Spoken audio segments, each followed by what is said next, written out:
Police brutality. Why fear the police when they're here to protect? That's mainly the question that people ask when they think of the police and when they think of police brutality. They think of people being harmed from the police when it is, in fact, the police's job to protect the people. Have you ever had an encounter with the police? Have you ever been pulled over or, been stopped in a traffic stop, or even just had a initial encounter maybe at a store or just out in public? What have your encounters been with the police? Have they been good experiences? Have they been bad experiences? Have they been fair or unjust experiences? Is the questions that we would like to know as an American. What have you been experiencing with the police? People struggle every day to try to avoid brutality, police brutality, racial profiling, mistreatment of officers, and as well as over-sentencing are all examples of police brutality. When we speak upon racial profiling, it could be simple as riding in your car and being pulled over for the color of your skin, or maybe even because of the type of vehicle that you're driving. It could be a very expensive vehicle, but you may be in a low-class area, and the police may wonder, hey, how's this BMW or, Ferrari able to be in this particular neighborhood when this is a lower class neighborhood? Not to think of possibly if that person has family members there, or maybe they just drove past there, or maybe they lived there when they were younger and just wanted to drive past that particular neighborhood to visit. Racial profiling could be a result of, possibly getting pulled over stating that your headlight is out, or, and in fact, there's nothing even wrong, that is a form of racial profiling, and that's one of the biggest, largest, I should say, profiles that happen is traffic stops. Is typically what happens. Now, mistreatment of officers. So it could be, so you did get pulled over for something. Maybe you were speeding, and you get pulled over for speeding. Typically, when you're pulled over, the officer would ask for your license and registration. So at that time, you would want to bring that out and show that, okay, you present that information, you get your ticket for speeding, and then it turns into, oh, well, I need you to step out the car.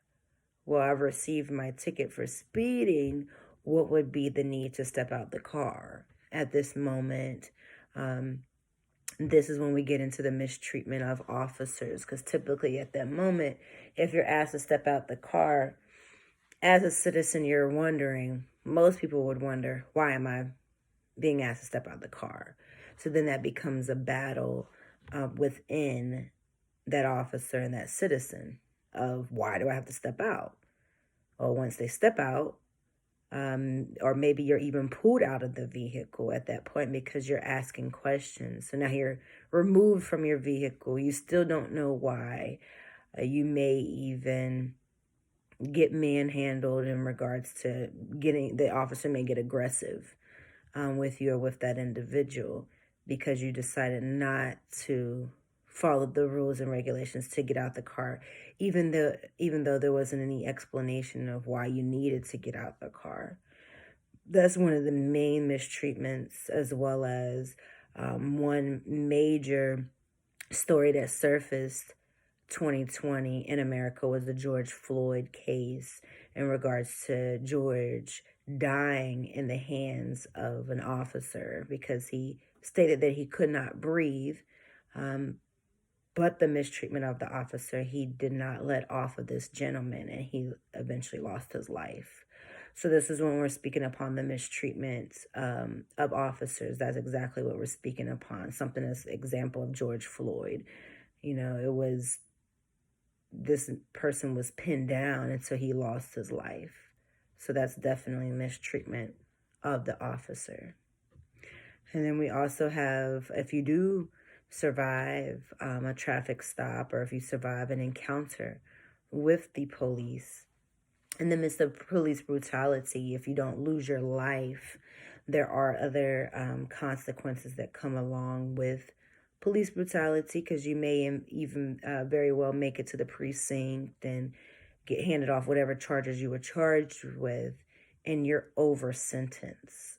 For example, I had a cousin who did an armed robbery, and nobody was murdered, no one was killed, but of course it was a robbery.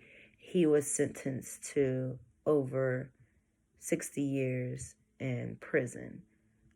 When a few years ago, I had a cousin that was killed by a person, and that individual that killed my cousin only received 5 years in prison, and that's actually taking a life.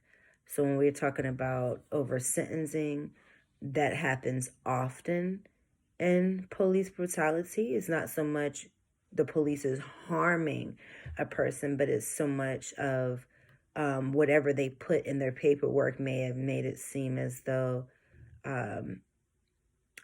it may have made it seem as if the charge was a little bit more advanced, or they did more in their charges, such as one of the main thing that police choose to use is resisting an arrest. And typically, if they put that in the paperwork, a person resists the arrest, then of course you're going to get a worse outcome, because it's going to look as though you was not cooperating with the law. So, in conclusion, I have lived a really long time enough to know that people should always have their phones ready, just in case if there's ever police brutality happening or getting ready to happen. A phone could record, so you could have proof of what happened. I encourage everyone to get dash cams in their car, bulletproof vests if possible, especially if you are a target in America, just so you can possibly try to live and tell the story so we can become better or even cease at some point. Thank you for your time.